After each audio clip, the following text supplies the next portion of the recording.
So I have wood, and then my plastic iron, and then my parchment paper. Spread the parchment paper out across it. Unfortunately, I ran out of parchment paper, so I had to run all the way downstairs and get a whole new thing. See, I come up with that much.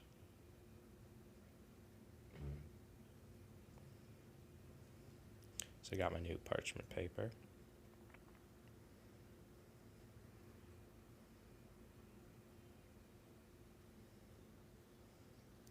Just spread the plastic out however you want. Make sure it's HDPE. That's what I'm using. I'm using old, well, not old, but a clean strawberry syrup bottle that I was finished with.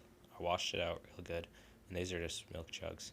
Make sure they have it so the inside is facing up so you don't get any air trapped in it.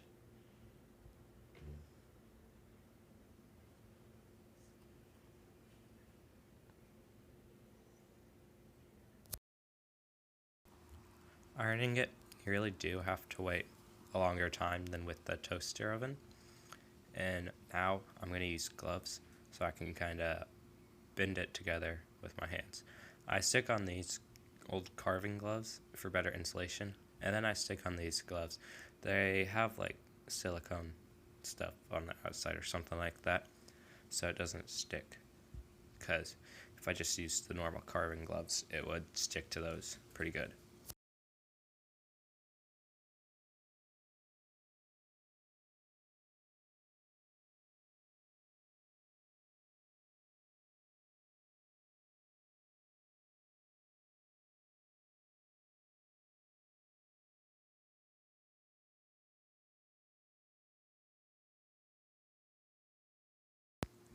I just mix it together as best as I can. It's kind of tedious work, but it works. For some reason, the milk lids like to stick to stuff. I don't know why, but they do.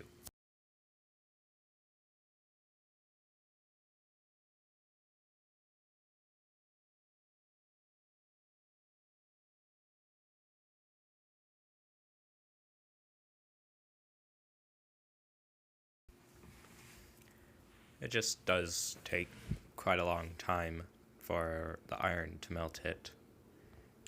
As I'm doing this voiceover, I'm actually melting some green plastic from another one. I've been doing it for quite a while.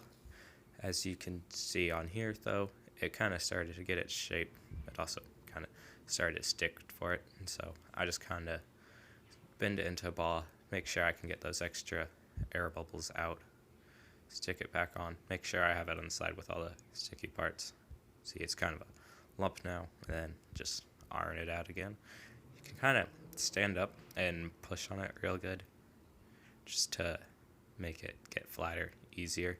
There is another way where you can take like a board and fit it through your iron handle and then clamp the board down to the table. Just keep it nice and flat.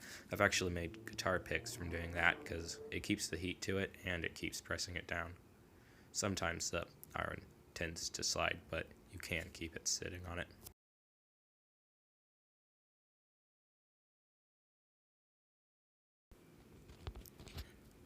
So by now it's gotten nice and hot all even around pretty much, and so I put this board on the floor because it's nice and smooth, and then I have this other board that I'll stand on with it in between. So it's down there, I'm standing on it now. It's got the parchment paper so it doesn't stick to the wood, 'cause it will do that. So all done. It's been there for quite a while. I don't remember how long it's been there, but somehow I got a hole in it, so that'll be nice.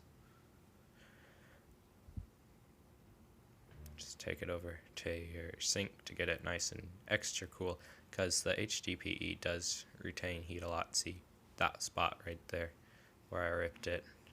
I'm holding the camera in my hand, so just set it in there. It's quite hot.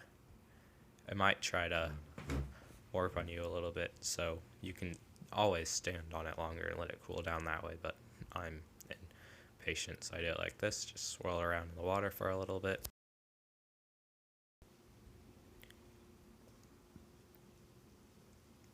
That hole, I don't know how it got in there. Must have poked it somehow.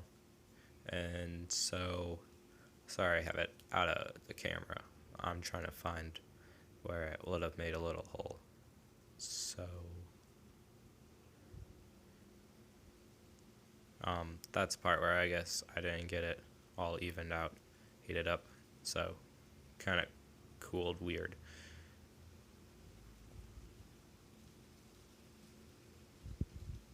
There's the spot where the hole was at. You can tell there's kind of white there where it got stuck into it, but you can't really tell much on the camera.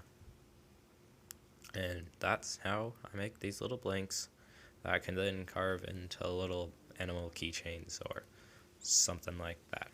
Honestly, anything at all you want.